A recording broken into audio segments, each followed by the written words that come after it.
والصلاة والسلام على أشرف الأنبياء وعلى آله وأصحابه أجمعين.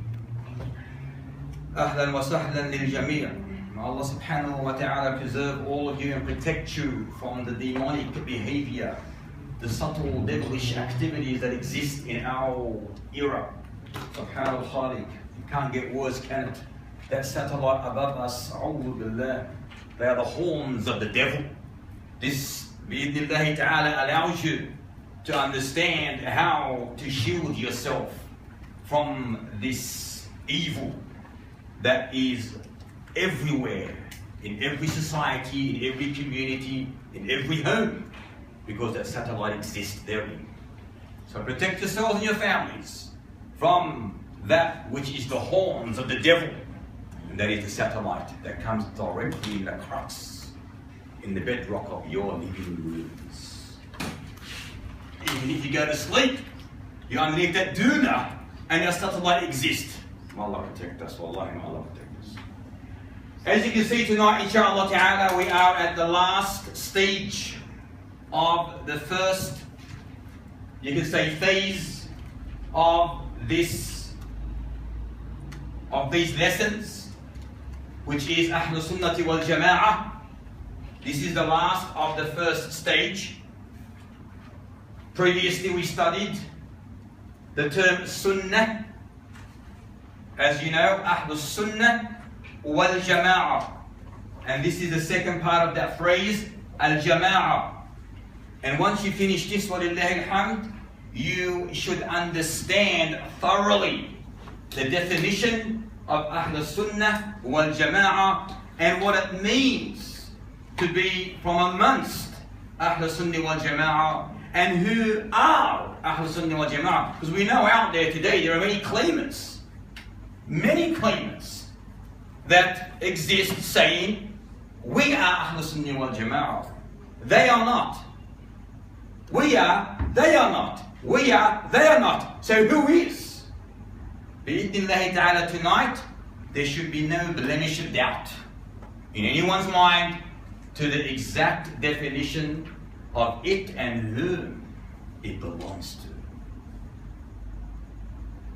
So listen carefully. It's a very short lesson tonight, inshallah, but it is very important that we thoroughly understand this in order for us to understand the basic but the very most important topic on this earth, whom are Ahlas Sunnah wal Jama'a. In order to be amongst them, hence protected in this world and protected by the Almighty Allah in the next. Al-Jama'a, as we heard, was Ahlas Sunnah wal Jama'a. What does Al-Jama'a mean linguistically? Al-Jama'a linguistically means a group of people gathered together on a certain matter or affair. Tonight, we gather. We're gathering together here.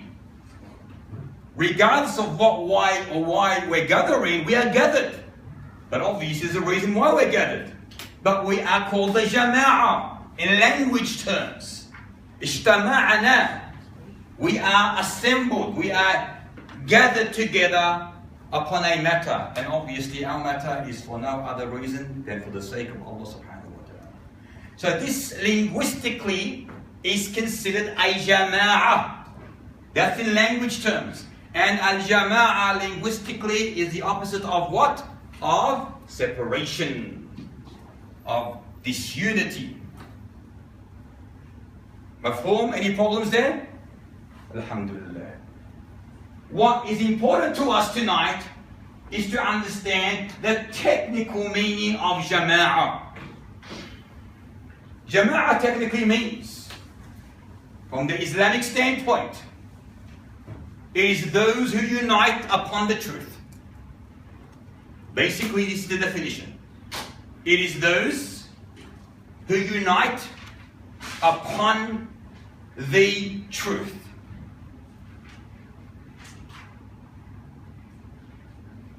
And this indeed is in conjunction with the profound report of no other than the great Abdullah ibn Mas'ud For wallahi, if we understand his definition of Jama'a, we've understood it fully. What did he say? You all heard this definition. Al-Jama'atu, he said it beautifully. Al-Jama'a هو الحق وإن كنت وحدك. Al-Jama'a is that which conforms to the truth even if you are by yourself. Simple, vast in understanding and definition, but extremely, extremely important.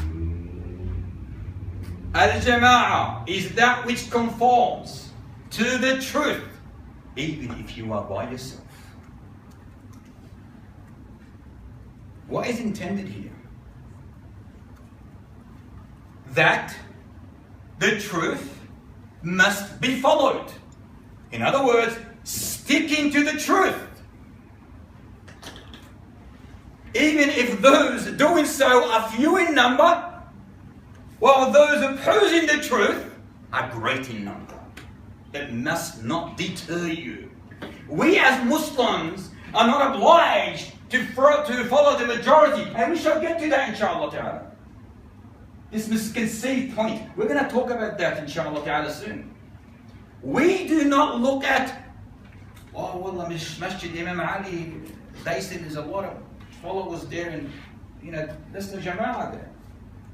We don't look at that. We don't look at this. We look at the definition Islamically, what we are supposed to be when it comes to the Jama'ah. Who we follow, what we follow, is instrumental to fulfilling the Jama'ah. You being part of the Jama'ah. Hadith says, even if you are by yourself, even if those doing so, following the haqq, are very few in number, but those opposing the haqq are great in number. This is the reality today anyway. The majority of people today, and asaf, sad to say, they are not following the haqq. وَإِن تَتَّبِعْ أَكْثَرَ مَنْ فِي الْأَرْضِ يُضِلُّكَ عَنْ سَبِيلِ اللَّهِ. If you were to follow the majority of people on this earth, they will mislead you. They will misguide you. They will deviate you from the truth. Allah's words. Allah subhanahu wa ta'ala's words. So the true believer, he's not deterred by the majority. The true believer, the one who has foresight, who's wise, who's understanding, who recognizes the haqq, who understands the saying of Ibn Mas'ud, hence follows it. He does not look at whom is following it. He looks at what is followed. Whether it's a yes or a no, whether it's acceptable or not acceptable. The true believers, those with foresight, determination, courage, and patience, and you need all this. In today's society, you need all these ingredients to be able to fulfill the Jama'ah, because you're going to be fault, you're going to be hated, you're going to be slandered, you're going to be mocked and ostracized and outcast. By who? By the Muslims themselves. But the true believer is undeterred. Wallahi. He's undeterred by the flood of insults and the false propaganda that is sure to face without any doubt. Wallahi, it's a flood, a tsunami, in fact, of nothing other than labels, slander, if you want to follow the truth. And if you look at the word of the Almighty Allah, a true believer, is he deterred? Ya Mustafa? Well, Allah subhanahu wa ta'ala says in Al-Ma'idah, وَلَا يَخَافُونَ لَوْمَةَ لَائِمٍ. What a beautiful description. He's talking about the true believers who fight, who uphold the truth. They fear not the blame of the blamers. They care not less about that, what people say. For indeed, the true believer is not affected by the plot of the plotters, the threat of the bullies, nor the blame of the blamers. Correct, Ya Abdul? You know the most ridiculous thing on this earth? Is that you know the truth, yet you deviate out of fear of being laughed at or mocked at. The worst thing, O Muslim, O servant of the one that created the heavens and the earth, and everything therein. The worst thing you could do is to treat this treasure, this truth that Allah has given you, the treasure, with falsehood, with darkness, for the devil, out of fear of being scrutinized, stigmatized, or ostracized. The worst thing you can do, and the craziest thing that anyone can do alone, is to knowingly, that's scary, knowingly disobey Allah, who should never be disobeyed. Knowingly disobey Him out of fear of being called names, labeled by individuals who are on the path of eternal doom and gloom. You know, a person who, a'udhu billah, is whatever he is, the most devilish individuals, yet you try to please him by deviating from the haqq that you know is haqq without any doubt, out of fear that he may label you or not like you or not accept you or not. And you say you're a believer and a Muslim. How can that be? How can that be? Where's your zeal? Where's your love for Allah Ta'ala that you claim? Well, you think loving Allah Ta'ala is to say La ilaha illallah? There is no God worthy of worship? Period. Finished? No. Absolutely not. It's not going to be enough. It's not going to help you. It requires action, sweat and toil. You need to execute the definition, the conditions of the declaration of salvation.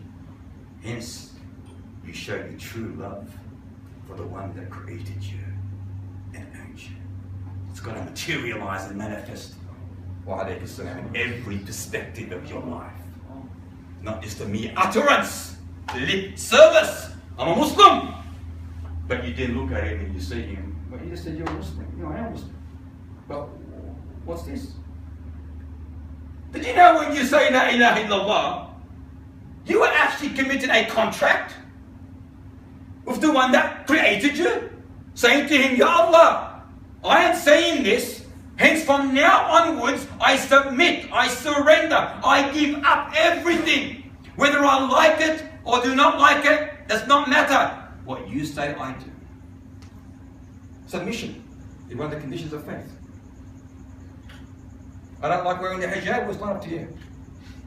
You just signed the contract between you and Allah. You're saying, Ashhadu an la ilaha illallah. That is a contract. It's a contract. The most important contract that exists on this earthly existence. And the heavenly existence as well. So it's not just mere utterance. You got to prove yourself. Al-inqiyad. You got to submit fully, with full acceptance to the will of the Almighty Allah. You like it or you do not like it.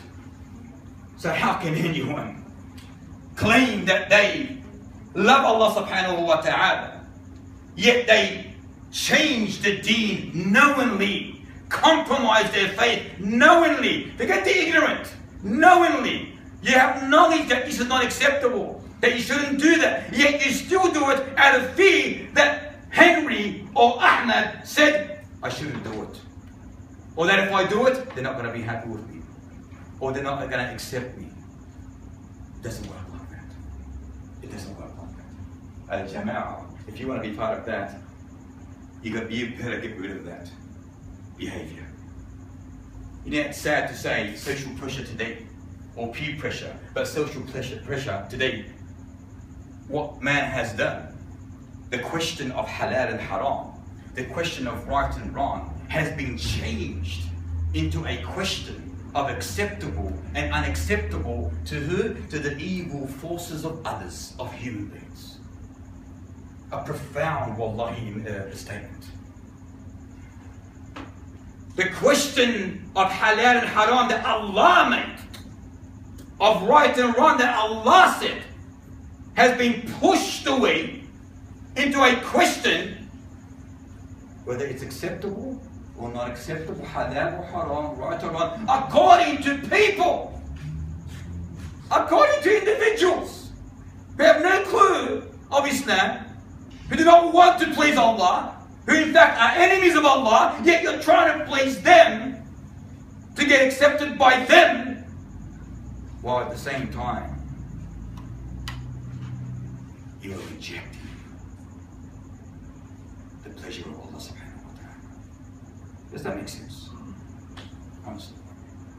So the true believers, those who are true believers, those who have intellect, real intellect, not the intellect of an animal, which an animal hasn't got intellect, so you've got no intellect.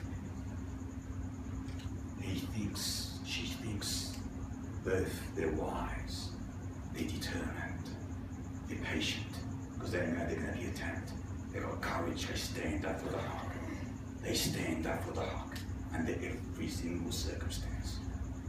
Wallahi, undeterred, and we're going to get to that inshallah, by anyone or anything.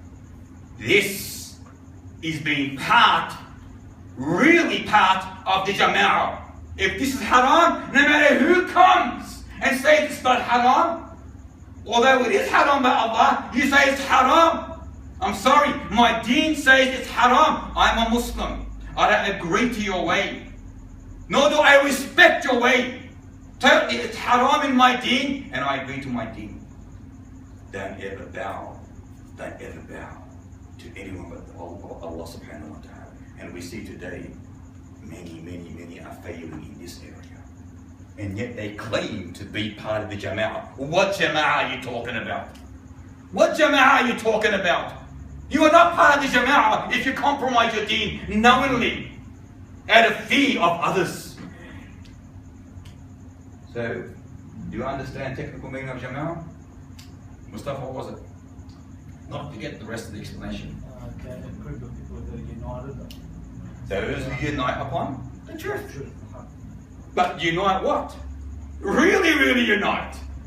No compromise, no bowing down. Unite upon the haqq. Absolutely. هل في شيء مفهوم؟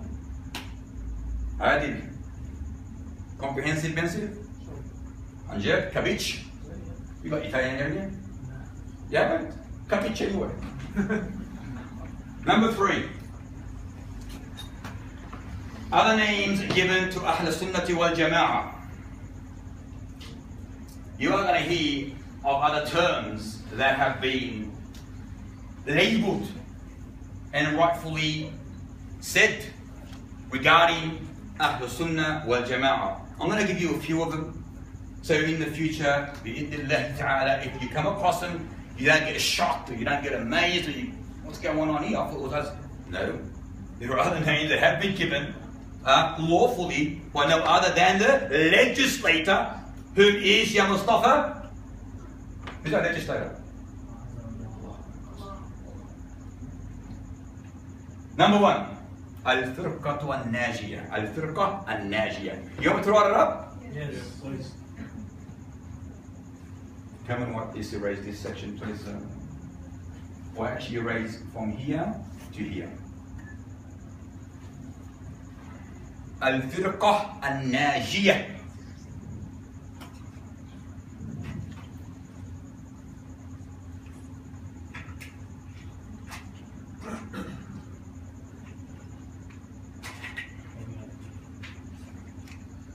You know how to write it? You do know how to write it? But I didn't know. I don't know why you said you know how to write it. من كان في عون أخيه كان الله في عونه. Number 1, when I'm put down, if you can put it on that side, put it in English, not Arabic, you don't understand.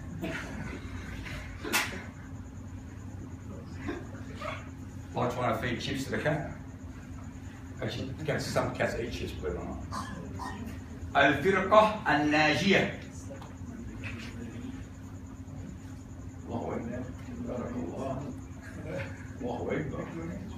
Can you read that?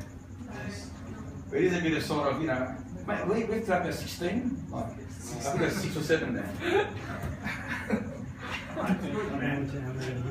Make it level, man. Al-Firqah al-Najiyah. What does that mean in English? The saved sect. The saved sect. Did you get that? Can you read it all? A-F space F-I-R-Q-A-H would be better. H, Al-Firqah. H would be better. Space A-L space N-A-A-J-I-Y-A-H. Acceptable. The saved sect.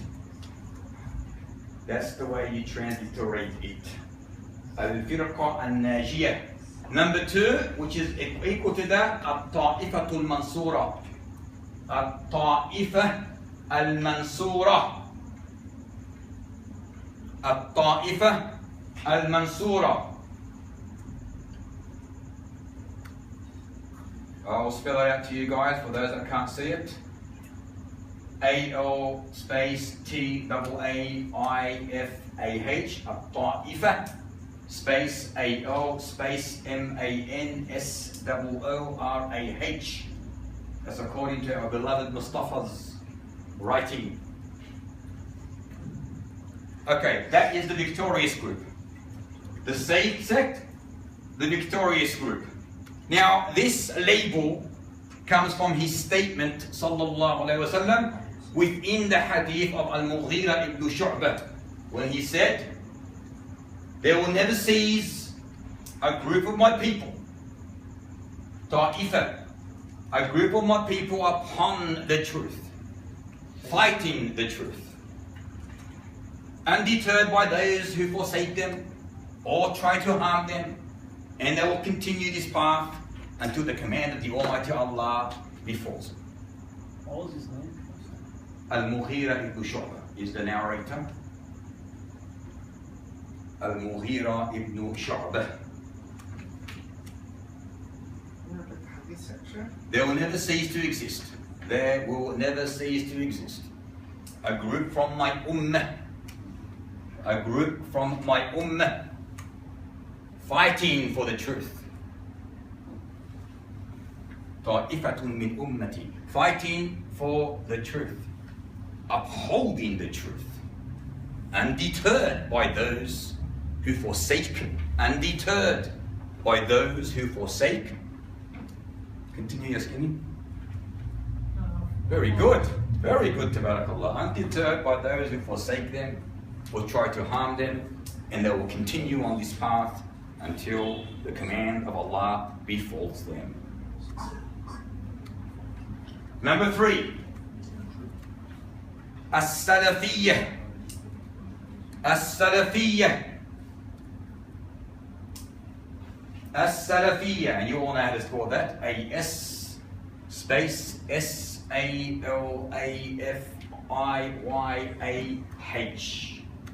Salafiyyah, as our beloved Mustafa has beaten me to it. And obviously this is a name that we have studied when we illustrated and clarified the term Salaf. As-Salafiyyah is an ascription to what? To the Salaf, the righteous forebears, our pious predecessors, our righteous forefathers. They are no other than the Salaf. So another term given to Ahlas wal Jama'a is As-Salafiyyah. أليس كذلك يا عدوم؟ أحسن الله إليك. Number 4, which is one probably you haven't heard of, Al-Athariyah. And the book that you are studying from is from Sheikh Al-Athari. Al-Athariyah. And a word that is interchangeable with that is Ahlul Hadith. Al-Athariyah or Ahlul Hadith. Al-Athariyah is spelled A-L space A-T-H-A-R-I-Y-Y-A-H.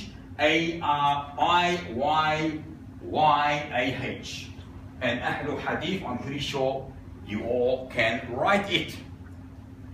And what's the definition of that? The people of narration. The people of what, ya skinny? Narration.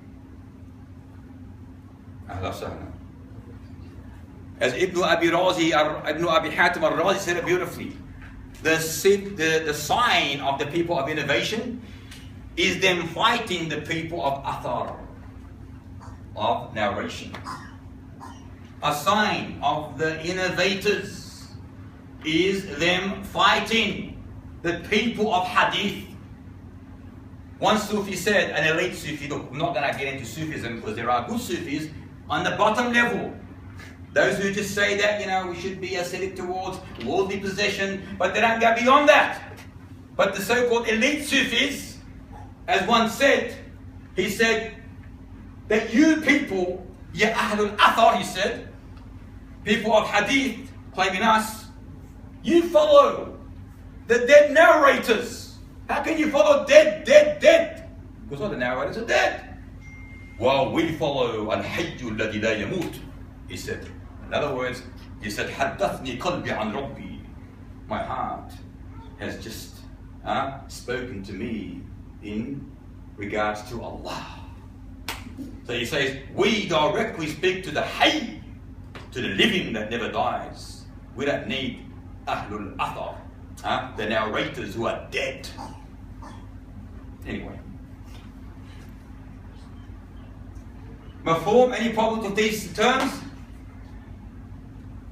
Naam ya Ali.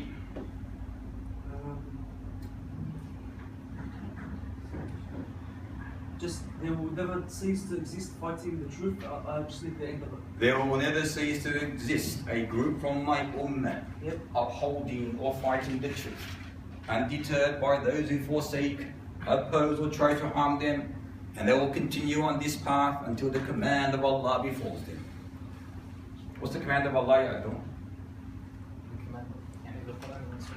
Oh, the Day of Judgment. Day of Judgment, or for them? Death. Feiz, is that correct? Look at that, authentic. Allahu Akbar. You can't get more authentic than Indian Fijian, I'm telling you. Barakallah. Okay. Naam ya Toha. What was that last one? A sign of innovators are the ones who... Ibn Abi Hatim al-Razi mentions that a sign of the people of innovation is them fighting Ahlul Athar, the people of narration, and that is correct. That is correct. We don't want to get into it too deep, but maybe if we finish early, I'll explain it further.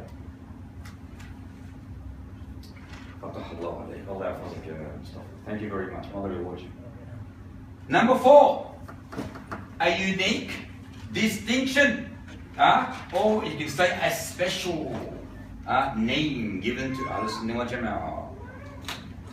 So, Al-Sunnah wal Jama'a will continue to uphold the truth, unaffected by those who try to hurt them, no matter how many obstacles they throw at them, no matter what they do to them, no matter how much they do to them, they are strong. They are what? You can never ever dent them, ya Mustafa, ever.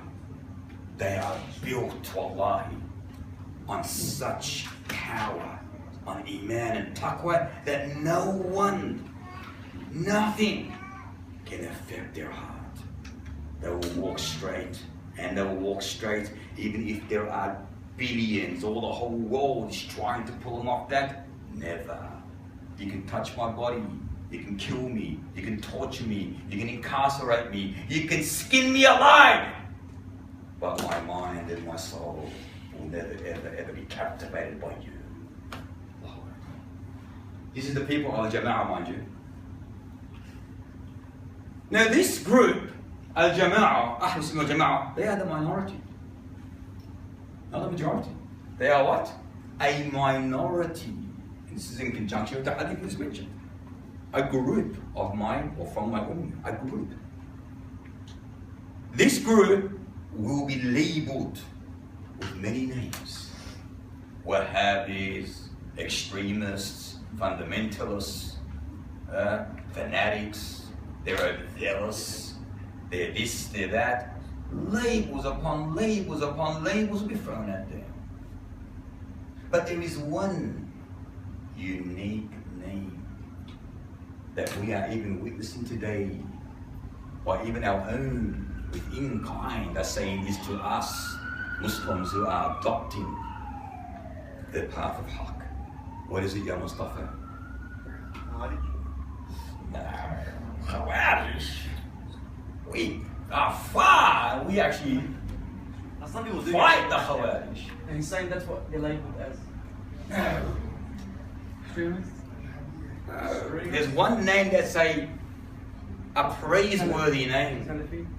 A praiseworthy name that was given by the greatest givers, Muhammad sallallahu alaihi wasallam. No, we're not terrorists. We're far from what they say. I think it's praiseworthy, not blameworthy. يلا يا أمة الإسلام يا علماء الأمة يا مشايخ استخدموا عقولكم. There's one name that this great group is given, and it's a praiseworthy name. Na'am ya Hakim, the Bobcat himself. Allah. Mustafa, I can get check and give him $1,000. $1,000. As long as he goes to the Islamic bookstore and buys only books of it. Allahu Akbar. Give yourself a pat on the back and say Alhamdulillah. Al-Ghuraba. And who gave us this name? This is in conjunction with the prophetic injunction in hadith, what? Connected by who? Muslim ibn Hajjaj. بدأ الدين غريب وسيعود غريبا كما بدأ يا أبو عبد الله فتوبى للغرباء. Islam began as something strange, and it shall return exactly as it came, something strange. But guess what he said? Give glad tidings to the strangers. You know, today, if you are not looked at as a stranger, then there's something seriously wrong with you. I'm saying that with full seriousness. If you are considered not a stranger, then there's something wrong with the way you are worshipping Allah Ta'ala. Because he said that. فَتُوبَى لِلْغُرَبَاءِ. Let us further illustrate who is a gharib Islamically. We got a hadith by Al-Tahawi. The collector is Al-Tahawi. In that narration, Rasulullah was asked, Ya Rasulullah, Man hum al-ghuraba? Who are the strangers? Because they themselves wanted to know. He said, they are those who remain steadfast. In what? In righteousness at a time when people's iman become corrupt. Become corrupt. A very good description. Look at us today. All this pressure from the mainstream, the world, always throwing things at us as a major stigma on top of us. It's like a cloud that never is to disappear. Names upon names upon names. Yet you're still holding firm onto your deen. You will definitely be called a stranger. That was the days of the past. What do you mean? What are you talking about? Time has changed. That look at the past. That was the olden days. So, as Imam Ahmad, in order to reiterate further, he said, Al-Ghuraba are those whose iman become strong at a time when the majority of iman becomes weak. Now look at us today. Let us say after 9/11, a classical example. You got those whose iman became stronger. You got many whose iman became weak. Out of what? Out of fear. This is where you examine yourself. Where do you stand in all this? Did you change the better? Although you are being lashed at, flogged by every Dick, Tom and Harry out there? How did you react? What's your position? Are you firm? Are you steadfast upon the truth? Despite the majority declining, diminishing, depreciating in their faith. So where do you stand in all this? As one of the definitions of a gharib, a ghuraba, are those whose iman increase, while many decrease. We saw the majority of Muslims, I'm telling you now, I saw it with my own eyes, shaving their beard, removing their hijab, labeling themselves other than their proper Islamic names that they were given, all out of fear of people, the acceptance of people.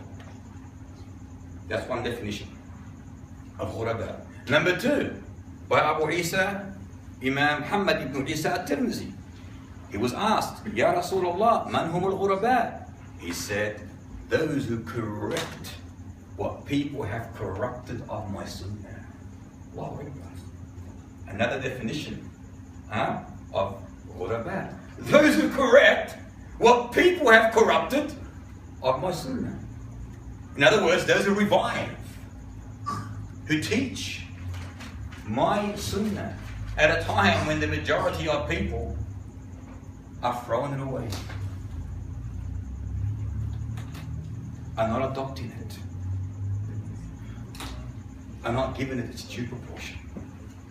Again, out of fear or out of complacency or out of desire, whatever it may be. So you are out there helping others towards the sunnah of Muhammad sallallahu alayhi wa sallam. Another definition, a narration narrated by Abdullah ibn Mas'ud, Man al-ghuraba, he said, hum al-nuzuha'u min al-qabail.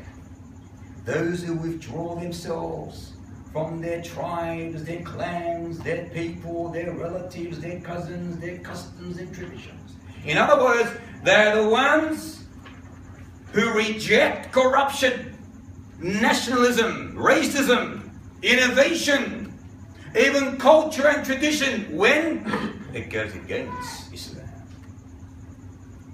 Purely for the sake of Allah subhanahu wa ta'ala. Now we all know culture and tradition, custom is beautiful. Wallahi it is. You know, Allah subhanahu wa ta'ala created us with such a diversity. Why? To get to know one another. It's mentioned in Surah Al-Hujurat. To get to know and appreciate and enjoy each other's culture. However, when your culture goes against the sunnah of Muhammad sallallahu alayhi wa sallam, then you throw it away. What do? You throw it away. It doesn't exist. You never ever allow culture over Qala Allah wa Qala Rasulullah sallallahu alayhi wa sallam. So those, for example, today, you know, we see many a times when there's weddings or any other activities or parties that go on by Muslims. Free mixing, intermingling, chit-chatting, what have you, whatever. The gharib, the stranger, withdraws himself, says,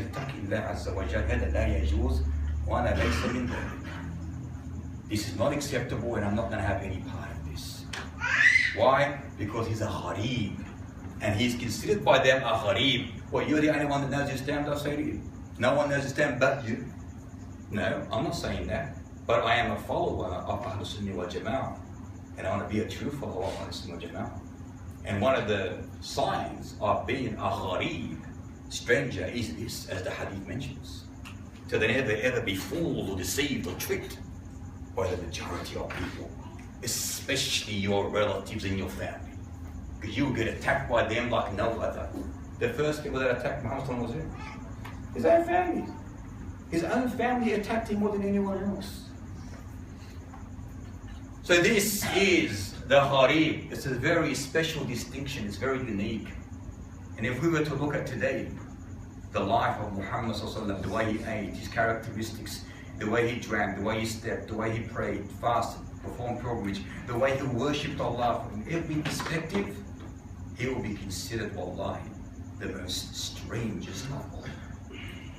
He will be considered the most strangest of all, and good glad tidings to him. But too bad for that. Wallahi, Allah make us amongst those, inshallah. Mafhum? So you all know now what the gharib means? Are you sure? The last one. Al-Jama'a. The majority, as many claim, but a misconceived point.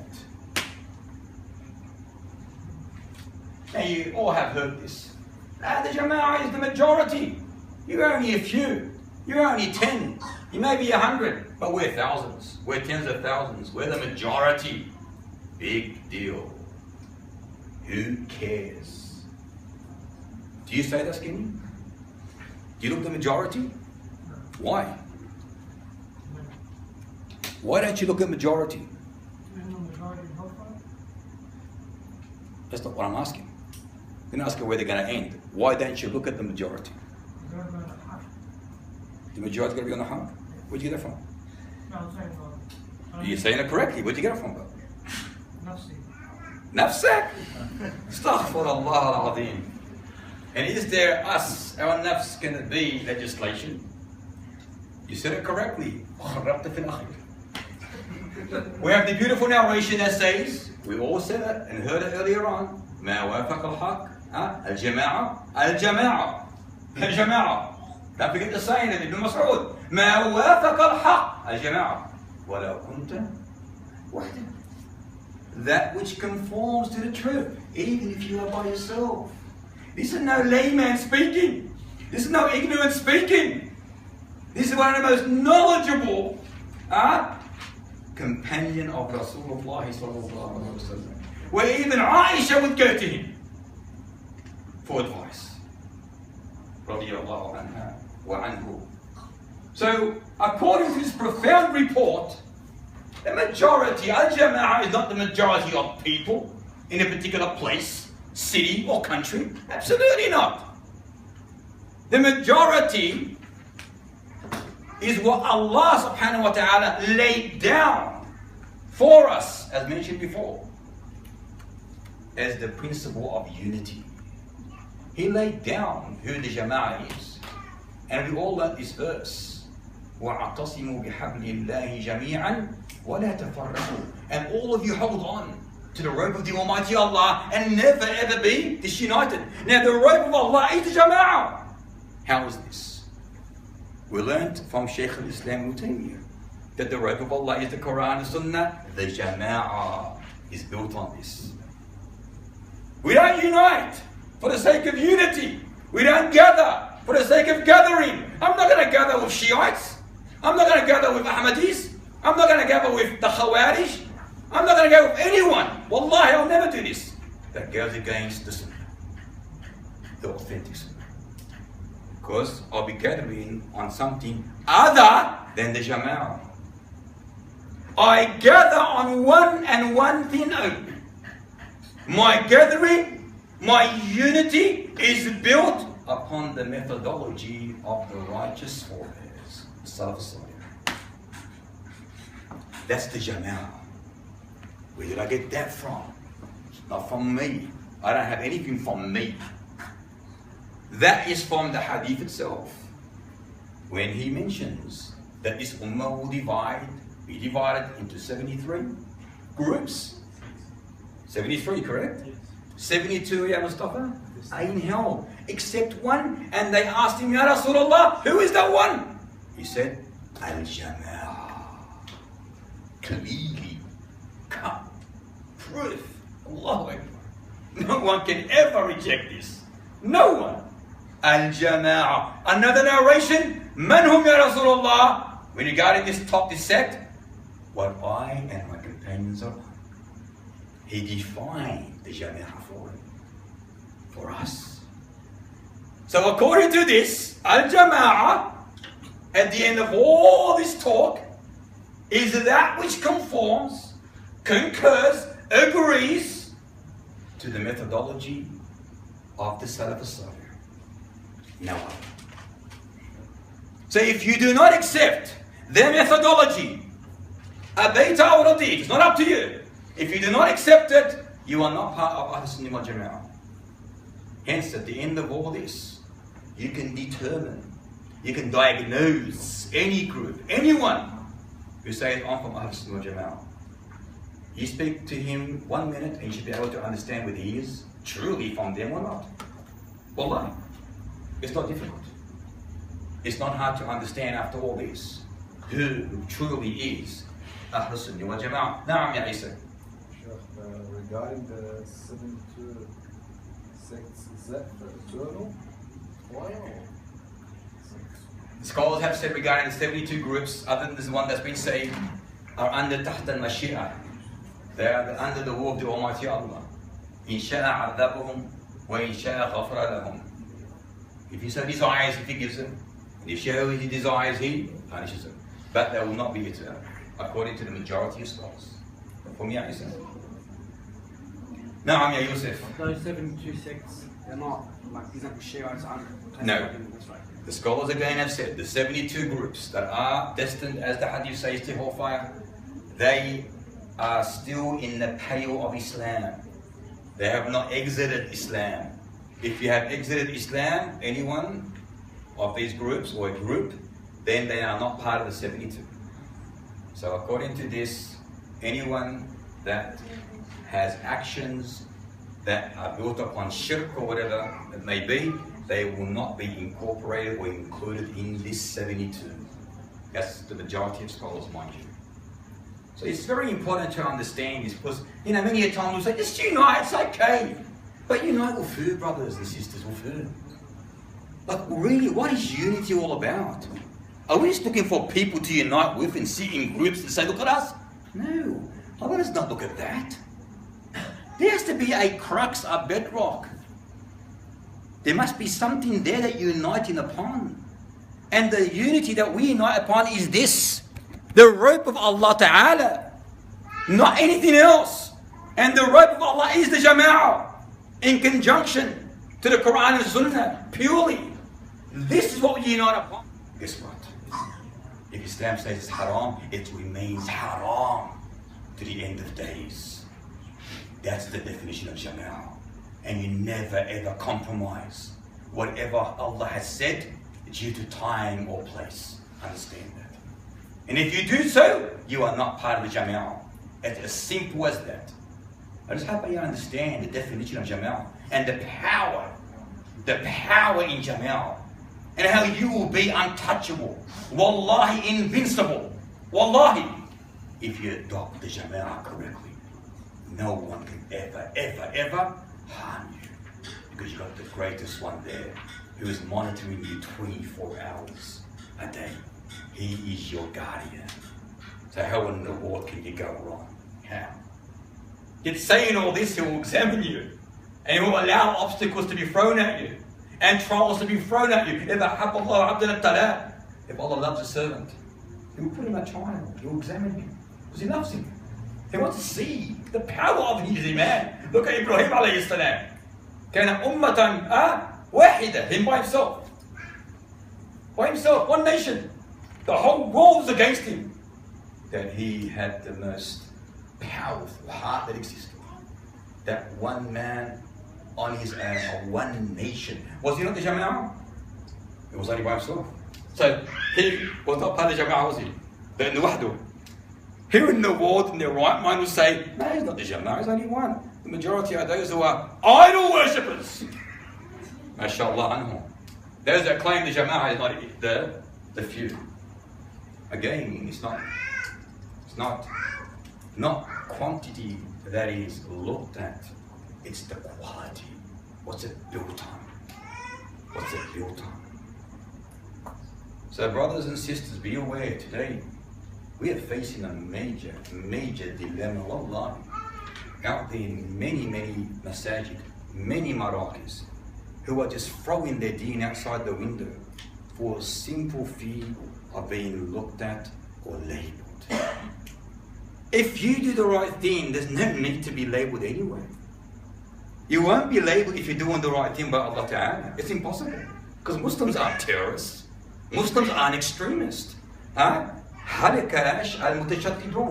Perished are those who are overzealous. Perished are they, perished are they. We are in the middle path. We're not extreme in this side, nor to this side. We are straight in the middle. And we're going to be studying that in this book, inshallah, in our next phase of our lessons. We're going to be talking about the contents, the ingredients of Ahlus Sunnah wal Jama'ah. Now we've studied the term of Ahlus Sunnah wal Jama'ah, so you can understand who really is Ahlus Sunnah wal Jama'ah. And one thing I'd like to understand, or like you to understand, is that anyone that you know that harbors innovation, that harbors innovation, anyone that harbors innovation, protects it, in other words, you are cursed. It's not my saying, it's the hadith possible. The hadith says, anyone, cursed is he who harbors an innovator. What does that mean? Who protects the innovator, who assists the innovator, who preserves his innovation, who assists him in whatever he does. That's a cursed individual. Can you imagine the innovator himself? So don't look at other people in numbers or leadership or what they have or what they haven't got and how many followers they have. Don't ever, ever, ever let your eyes deceive you. The haqq is the haqq. It's not numbers, it's the haqq, even if you are by yourself. Now, Mustafa. Is it just the person who invented that, not the first person who... Or... Predominantly the one who calls to it. Who what? Calls to it. Whether you introduce it or not. If you call to it, you're part of it. Don't forget the hadith. Whoever introduces a good sunnah will get its reward, and those who do that likewise. And then the other hadith say, at the end of it says, and whoever introduces an evil path, an evil sunnah, will carry its burden and the burden of all those who act upon it after him. So, if you are an introducer, it's worse. But if you introduce what he introduced to others, you are doing exactly like him. Correct? You're not just a follower, you're introducing to others as well. Na'am ya Ali. I've heard a lot of people say on time of fasting, if you don't see the moon and you follow the majority. That's another issue altogether. There's narration for that which says, Al-Sawmu yawma yasamun al-nas, wal-fitru yawma yiftarun al-nas. That's the hadith sahih. Okay, that's not meaning here the Muslim community. Okay. The Muslim community. There's an exemption from the general ruling. A what? An exemption from the general ruling. Now,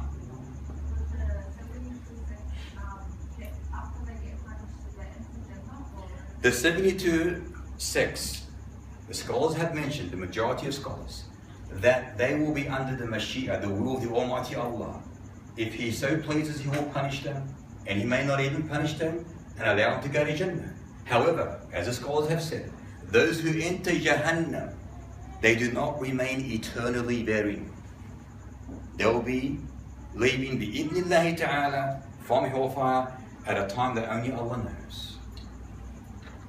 That's the saying of the majority of scholars. Now, Hayya Allah ad-Dum. Ahla wa sahlan. Yes, Fazal, what is it? It's alright, you can ask.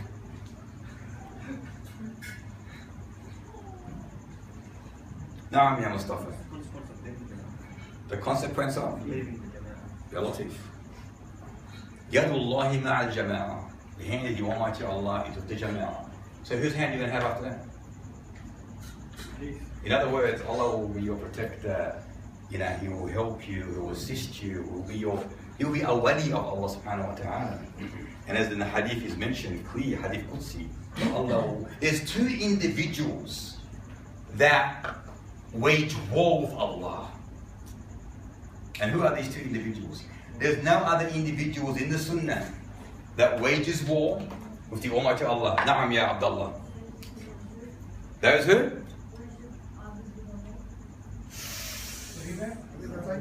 Who? Where's your hands? I can't see your hands. The consumers of riba. The consumers of riba, you are waging a war with the Almighty Allah. And who's the other one? Leaving. No.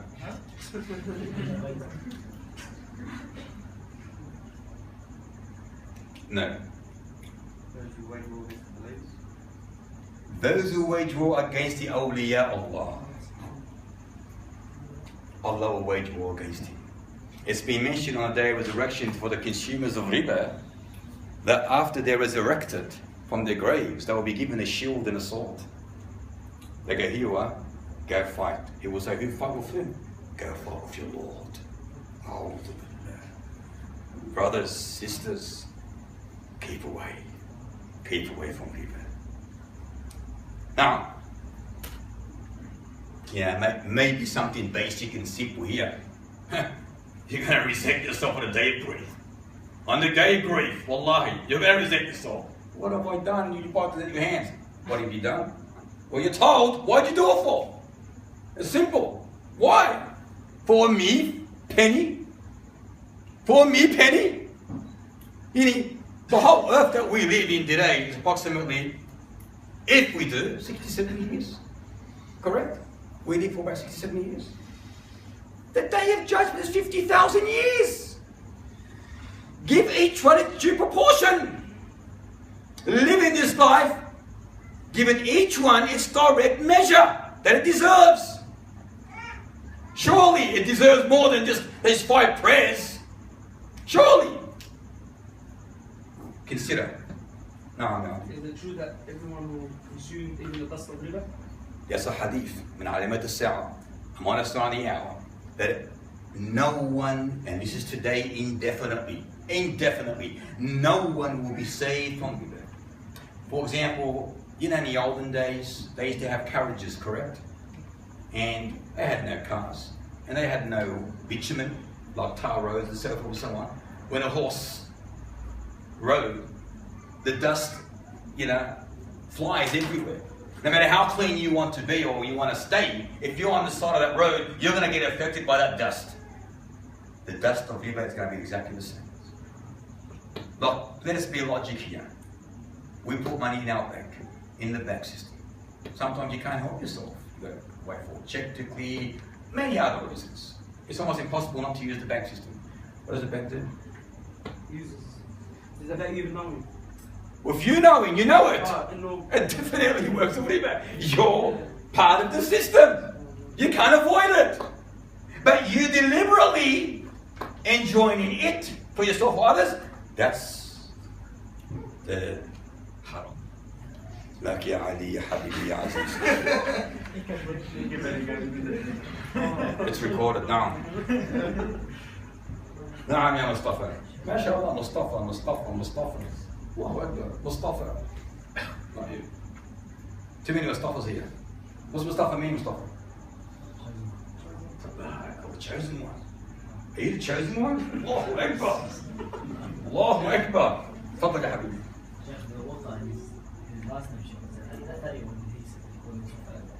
He mentioned, no, it's not an athari. It's an attribute to his love for the hadith.